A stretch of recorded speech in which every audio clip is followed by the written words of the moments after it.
Some men spend 31 years running into burning buildings and think they've already met the worst thing life can throw at them. I retired at 62 believing that. Then a stranger called me at midnight about a bench outside a community center, and I learned the worst thing doesn't smell like smoke at all. It smells like a 9-year-old boy's backpack. Friday, September 12th, Bozeman, Montana, 11:52 p.m. I was asleep in my chair, ball game finishing on the TV, cold meatloaf on the side table, a 68-year-old widower's Friday night. My phone lit up. Unknown number, local prefix. I nearly let it ring out. Is this Walter Kearney? It is. Sir, my name's Hollis Pruitt, night cleaning at Gallatin Community Center. Your name's on an emergency card in the office. There's a boy out here on the bench. Been here since we locked up at 6. I sat forward so fast my plate hit the floor. 9 years old, dark hair, blue backpack with a compass on the zipper. That's him exactly. 6 to 11:50. Nearly 6 hours on a metal bench in Montana's September cold. Put him on the phone, Mr. Pruitt. Don't hang up, I'm 4 minutes out. Then the smallest voice I've ever heard on a telephone. Grandpa? Hey buddy, I'm coming right now. Are you cold? A little. I'm okay though. I've got my jacket. He didn't have a jacket. I'd bought him one the previous November. I'd later learn it had gone into a donation bag in June. Diego, sit right there with Mr. Pruitt. Don't move for anybody else. Silence. Then, is Mom mad at me? I stood in my dark kitchen, keys already in hand, heart slamming against my ribs. Why would you ask that? Because they left on Sunday, and I think I did something. I've been going to camp and coming home like I'm supposed to. I didn't tell anybody. Didn't want to get anybody in trouble. Sunday. It was Friday. I don't remember putting my shoes on. I remember the drive, the corner onto Tamarack, that boy standing up under a security light, and Hollis Pruitt, 71 years old, with his own coat wrapped around a child who wasn't his, clearly having decided he wasn't leaving until somebody worthy showed up. Diego just walked into me and held on. I picked him up, all 61 pounds of a boy who should have weighed more, and stood there while Hollis looked away to give us privacy. Mother's phone goes straight to voicemail, he told me quietly. Father's too. Camp ended today. Nobody came at pickup. Nobody came at close. He paused. That child told me he's been sleeping at his house alone. He told me the code to his own front door. Would you write all that down? Everything, with times? I'll have it to you by morning. He looked at Diego. I hope somebody answers for this. They would. I just didn't say so yet. I buckled us both in. Diego was asleep before I left the lot.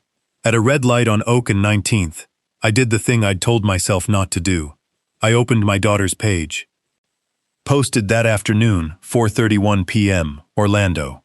My daughter Sabrina in sunglasses, her husband Grant's arm around her, my 6-year-old twin grandkids Cole and Piper in matching shirts in front of the castle everybody knows. Giant mouse ear ice creams in hand. Caption. Our whole world, all 4 of us, best 12 days of our lives. 4. I read that word 9 times at a green light with nobody behind me, and my grandson asleep in back. 4, not 5. I've stood in burning buildings. I have never been as cold as I was at that intersection. I got Diego home, tucked him into what used to be his mother's room. He fell asleep with one hand curled around the little brass compass on his backpack strap, the one I gave him the day his adoption went final, when he was 4 and had already lived in 3 houses that weren't his. A compass means you always know which way home is. I'd told him. Then I made coffee I had no business drinking and opened a notebook.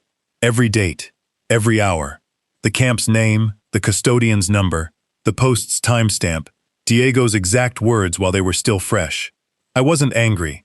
Anger burns hot and fast, and I've watched it take down more houses than bad wiring ever did. I was writing because 31 years on an engine company teaches you one thing. The people who win are the people with the report.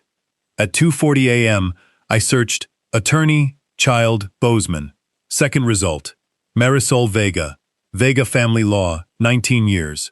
And beneath her photo, the line that made me sit up. Former staff attorney, Montana Department of Child and Family Services. Someone who used to write the reports herself. I emailed her at 2:51 a.m. My name is Walter Kearney, retired fire captain, 68. My 9-year-old grandson was left alone for 6 days while his parents took his siblings to Florida. Found tonight outside a locked building. I have a written eyewitness statement coming, and a timeline already built. I want to know everything the law allows. I'm not looking for an apology. Then I bought 2 tickets to Anchorage, Alaska.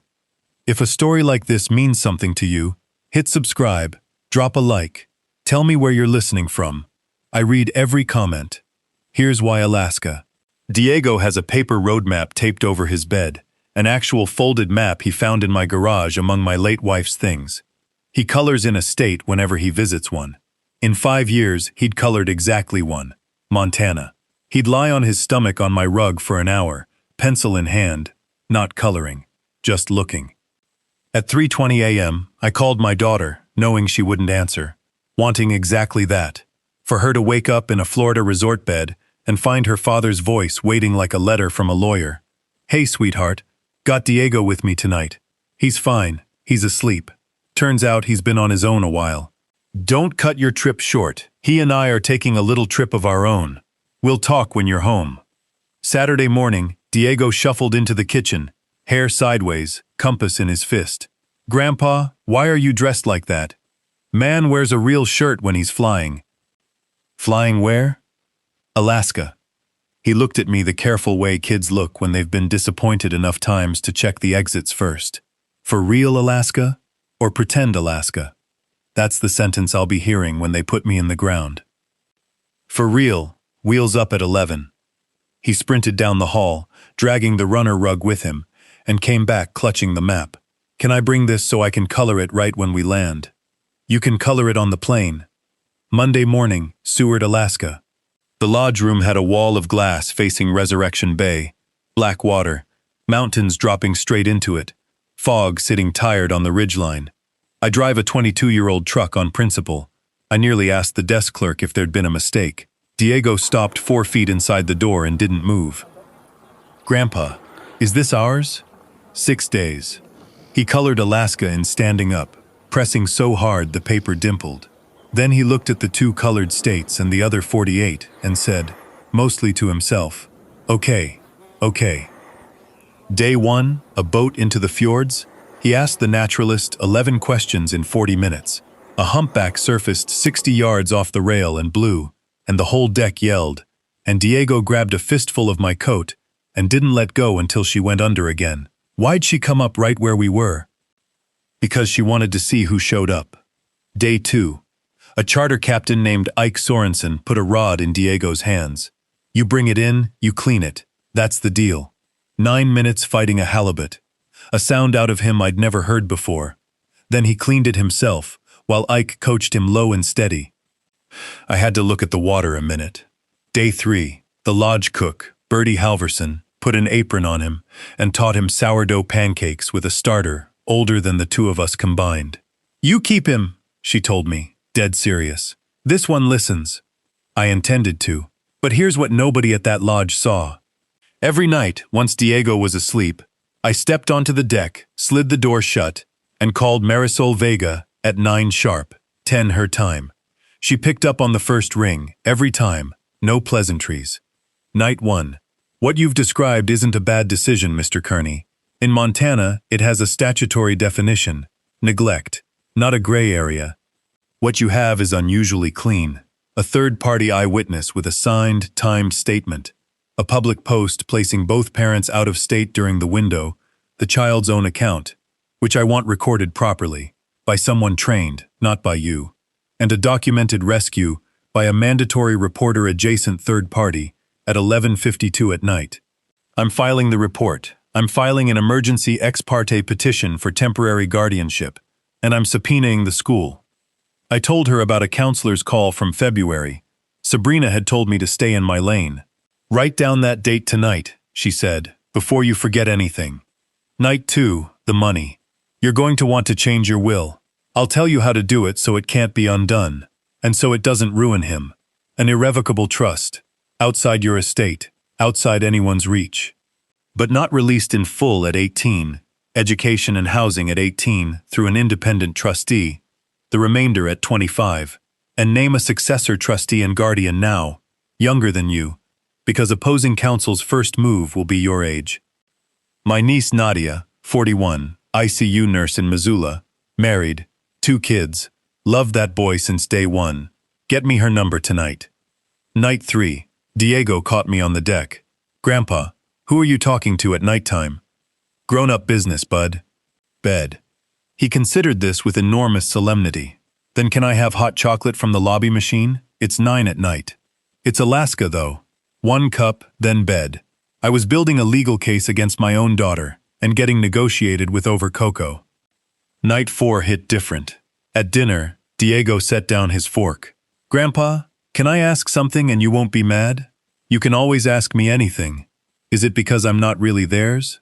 The restaurant kept moving. Our table went silent. I took both his small hands in mine and told him the truth, sized for 9 years old. What adoption is and isn't. That family isn't issued at birth but chosen out loud on paper, with a signature at the bottom. That being chosen isn't the runner-up prize, it's the whole event. That whatever was broken in that house was broken before he ever walked into it, and no 9-year-old is responsible for grown adults behaving badly. He nodded slowly, working through it. Then, can I have your coleslaw? And pie? 2 pies. I excused myself, ran cold water over my wrists in the restroom mirror. 2,000 miles south, my daughter, who I taught to drive on a gravel road, who I walked down an aisle 11 years ago, was sleeping fine. That thought dried my hands. I went back out and quit weighing it. We were going home, and Marisol had work to do. Wednesday, September 24th, my dining table, 8:59 a.m. Sabrina had sent one message. Got your voicemail. We should talk in person. I forwarded it to Marisol. Wednesday, my house, 9 a.m. She replied in 3 minutes. I'll be there at 8:59 with everything.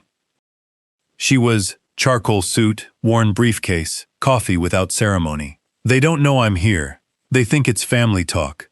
A ghost of a smile. It is, just a well-documented one.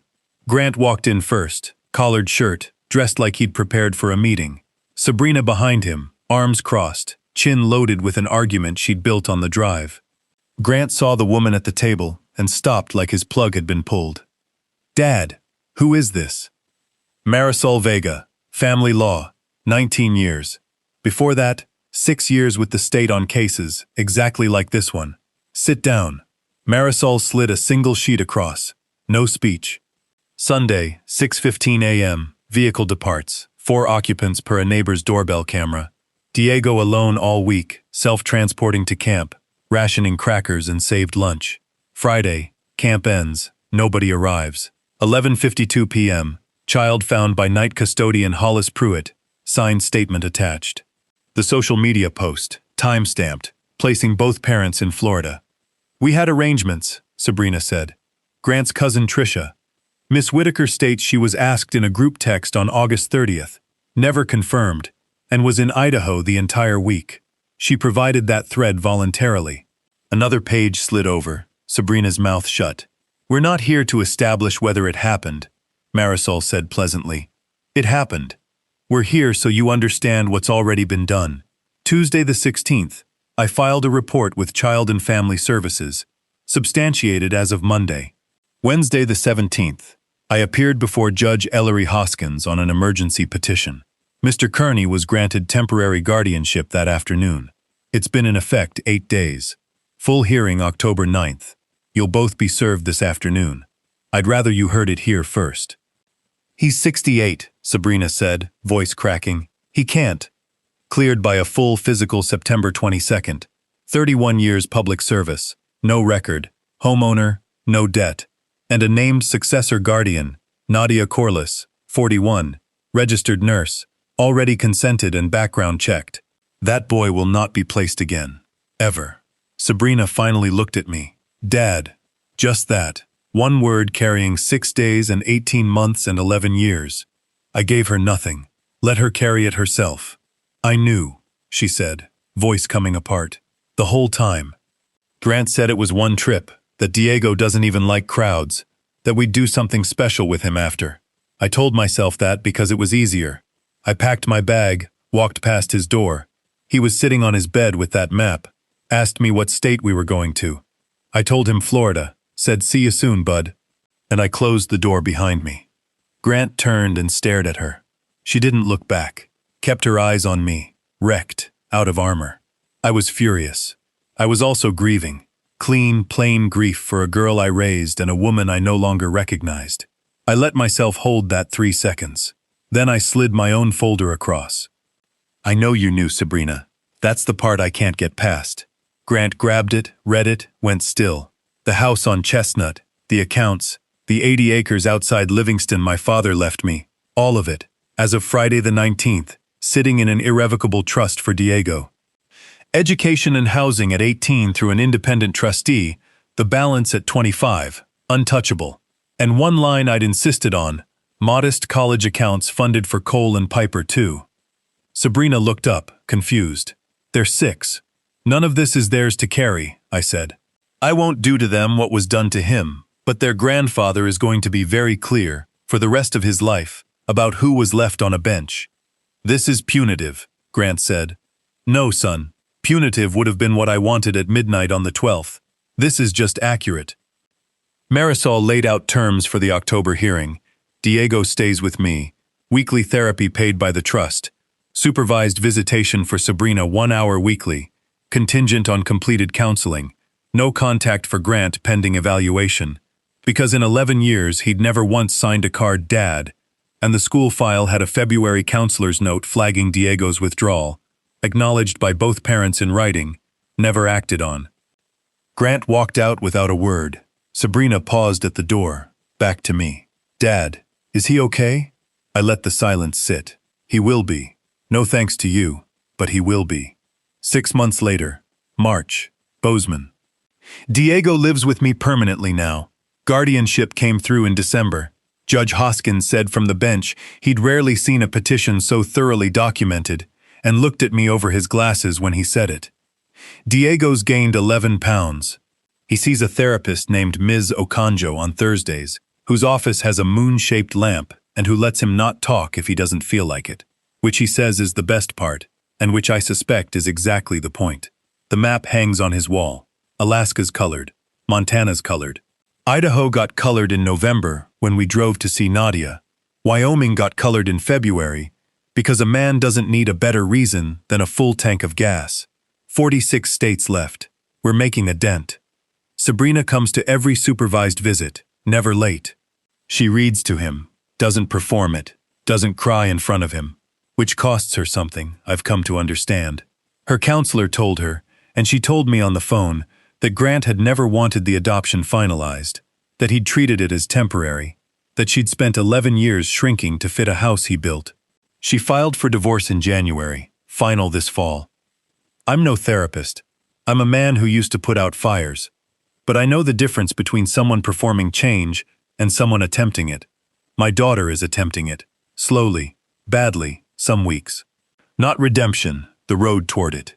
She's at least on the road. Cole and Piper visit once a month now. The first time, Piper sprinted across the room and tackled her brother. Where did you go? Diego looked over her head at me with an expression I won't try to describe. Some of you will say I went too easy on my own daughter. I've heard it from 2 of my sisters already, thought about it at 3 in the morning, more nights than I'll admit. I'm still not certain I got that part right, but I'm certain about the rest. Last Sunday I found Diego on the rug, on his stomach, map and pencil out.